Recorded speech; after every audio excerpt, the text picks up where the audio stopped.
MK Saudara telah menerima surat keberatan Anwar Usman atas pengangkatan Soehartoyo sebagai Ketua MK yang baru dan kini sedang dibahas dalam rapat pemusyawaratan hakim atau RPH. Lalu apa yang bisa dilakukan MK atas keberatan Anwar Usman? Kita berbincang malam hari ini dengan mantan Hakim MK Idewa Gede Palguna, mantan Hakim Konstitusi. Selamat malam Pak Palguna. Selamat malam Audrey. Pak Palguna, ini Pak Anwar Usman menyatakan keberatan ya dengan terpilihnya Pak Soehartoyo sebagai Ketua MK. Padahal pada saat terpilih, di situ ada Pak Anwar Usman, foto bersama juga. Sebenarnya apa sih yang ditangkap dari langkah Anwar Usman ini kali ini? Saya pun bingung apa sebenarnya yang terjadi ini ya. Karena kan saya juga tidak, maaf Audrey, saya tidak tahu surat persisnya itu bunyinya seperti apa gitu ya. Karena kalau yang kita ikuti beritanya, kan beliau, Pak Anwar Usman itu ikut di dalam rapat persyaratan hakim ketika pemilihan dan kemudian hasilnya musyawarah itu. Dan Oke. seperti Anda sampaikan tadi, begitu selesai hasil musyawarahnya, beliau juga ada di sana kan, waktu Pak Soehartoyo dan Pak Saldi diumumkan. Ikut rapat lagi ya? Ikut rapat di ini kan, hanya saja beliau tidak boleh ikut mencalonkan diri kan, itu putusan majelis kehormatannya kan. Tapi kan rapatnya beliau ikut musyawarah. Nah makanya bagi saya agak kaget, ada apa lagi gitu kan. Kalau misalnya memang ada keberatan, tentu pada waktu itu dong, pada waktu musyawarah itu. Ya saya tidak tahu bagaimana musyawarahnya. Tapi kalau memang ada keberatan, tentu saja musyawarah ini tidak akan mencapai mufakat kan. Oh, harusnya Kan keberatan itu bisa disampaikan pada saat rapat internal sebelum terpilih ya? Ya, makanya saya nggak tahu keberatannya dalam soal apa gitu kan. Kalau itu hasil musyawarah, itu kan pasti ada catatannya. Misalnya apa, bagaimana bisa terjadi ada keberatan itu, Mm-mm.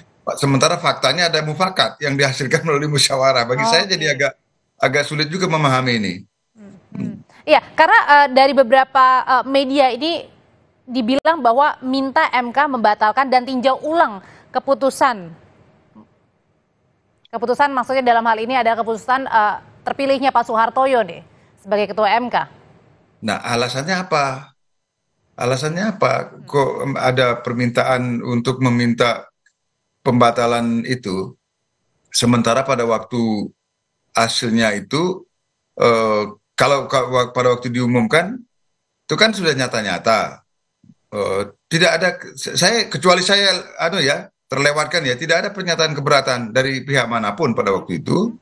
Dan malah saya ikut bersyukur, cukup berbahagialah, artinya setelah ada bermacam soal keriuh rendahan yang terjadi di Ya. Mahkamah Konstitusi pasca putusan 90 itu, lalu sampai dibentuk MK-MK dan MK-MK sudah mengeluarkan putusan, akhirnya lahir rapat permusyawaratan hakim untuk memilih ketua dan wakil ketua Mahkamah Konstitusi, dan ternyata berhasil dilakukan melalui musyawarah. Itu yang membuat saya merasa bersyukur gitu, sebagai orang yang pernah berada di dalamnya dan sekarang menjadi outsider gitu ya. Dan pada Yang saat mengajukan keberatan ini, Pak Palguna sendiri sebagai mantan hakim MK kaget luar biasa.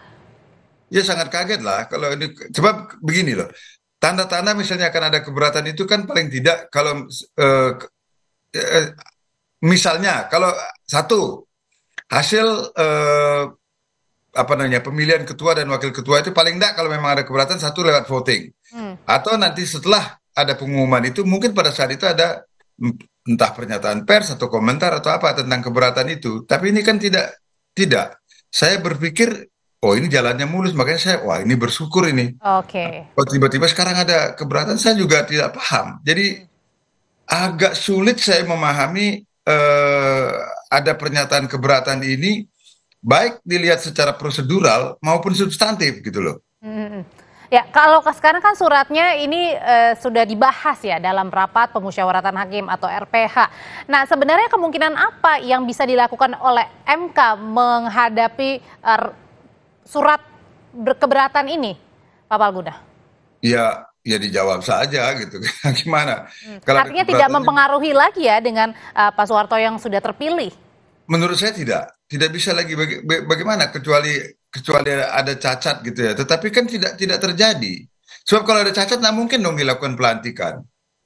Kalau sudah dilakukan pelantikan kan menurut Undang-Undang Mahkamah Konstitusi kan ketua dan wakil ketua yang terpilih itu kan mengucapkan sumpah atau janji di hadapan di hadapan sidang pleno, di pleno hakim. Jadi seluruh hakim di sana dia mengucapkan sumpah dan janji, dan dulu biasanya disaksikan oleh presiden kan, atau wakil presiden. Presiden cuma menyaksikan. Ini sumpah dan janjinya itu sudah diucapkan, sumpah atau janjinya itu sudah diucapkan sesuai dengan ketentuan undang-undang. Artinya secara prosedural berarti tidak ada masalah gitu loh kalau menurut saya. Dan keberatan ini tidak pernah sebelumnya terjadi, Pak Palguna? Nggak pernah. Nggak pernah sama sekali. Sepanjang ingatan saya dan sepengetahuan saya dan sepengalaman saya belum pernah terjadi keberatan semacam ini. Makanya saya jadi sulit memetakan, mengomentari pun jadi sulit itu. Apa yang sesungguhnya terjadi, dan sayangnya, mohon maaf Audrey, saya tidak menerima atau kopi suratnya itu persisnya seperti apa bunyinya gitu loh.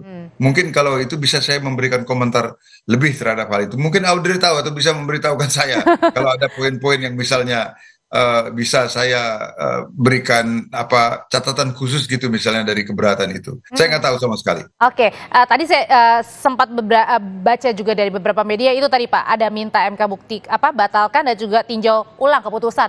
Nah, tapi selain based on apa gitu kan itu? Selain soal apa gitu? Gimana, silakan lagi. Oh, harus ada reasonnya ya, alasannya kenapanya ya. Tiba-tiba minta ulang gitu, ya. Ulangan umum aja ada reasoningnya, misalnya orang lebih standar gitu kan. Ini bisa ngulang putusan yang serius itu. Pak Palguna, surat keberatannya sudah diterima oleh MK sendiri. Nah, kalau gitu pertanyaan selanjutnya, ganggu nggak nih kinerja MK? Apalagi kan sebentar lagi juga sudah mulai tahapan-tahapan selanjutnya di Pilpres gitu. Nggak akan berpengaruh kalau menurut saya sih. Kan ini putusannya sudah sah, tuh buat apa? Tapi kalau yang bersangkutan atau dalam hal ini Pak mantan Ketua Mahkamah Konstitusi Pak Anwar Usman, kalau beliau mungkin ada perasaan kecewa atau apa, itu kan wajar ya, manusiawi ya. Tetapi sekali lagi saya tidak tahu persis bagaimana bunyi suratnya itu, apa yang menjadi keberatan beliau, dan kemudian atas reasoning apa kemudian beliau menuntut pembatalan. Nah itu kan harus ada alasan yang kuat, dan lagi pula belum ada presiden tentang hal itu gitu kan selama ini. Jadi baru terjadi pertama kali ya. Mungkin nanti setelah ada rapat permusyawaratan hakim, kita bisa mengetahui sesungguhnya apa yang terjadi dan bagaimana hasil rapat permusyawaratan hakim itu. Saya kira saya beranggapan ya, kalau memang ada alasan-alasan keberatan itu pasti itu akan dijawab oleh Mahkamah Konstitusi dari hasil rapat permusyawaratan hakim itu. Apa poinnya terhadap keberatan itu, dan itu sekali lagi menurut saya tidak akan mempengaruhi sih. Dalam batas analisis normal saya ya, itu tidak akan mempengaruhi hasil pemilihan ketua dan wakil ketua yang sekali lagi telah dicapai lewat rapat permusyawaratan hakim, di mana dalam hal ini beliau ikut serta di dalam prosesnya walaupun tidak diperkenankan untuk menjadi calon berdasarkan putusan Majelis Kehormatan Mahkamah Konstitusi. Mantan Hakim Mahkamah Konstitusi Idewa Gede Palguna, terima kasih untuk informasinya mengenai surat keberatan yang dilayangkan oleh mantan Ketua MK Anwar Usman. Sehat selalu, Pak Palguna. Terima kasih, Audrey. Usai jeda